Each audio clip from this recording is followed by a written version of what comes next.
आज भारतीय सेना पालन करुछि 88तम प्रतिष्ठा दिवस।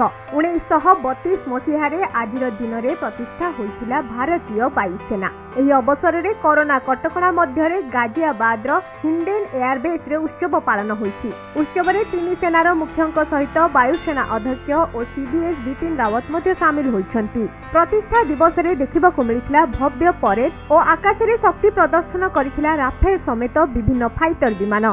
तेबे सबु परिवर्ते उत्सवर प्रमुख आकर्षण साजिथिला राफेल युद्ध विमान। राफेल सहित सुखोई MKI, MiG-29, चीता, सारंग परी विमान मध्य प्रदर्शन रे सामिल होइछन्ति।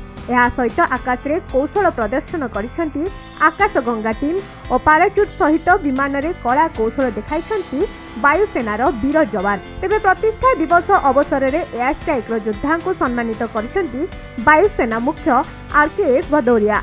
युद्ध ठारू आरंभ करी देशर प्राकृतिक दुर्विपाक समय रे भारतीय वायुसेना एहार साहस और शौर्य प्रदर्शन करिछि।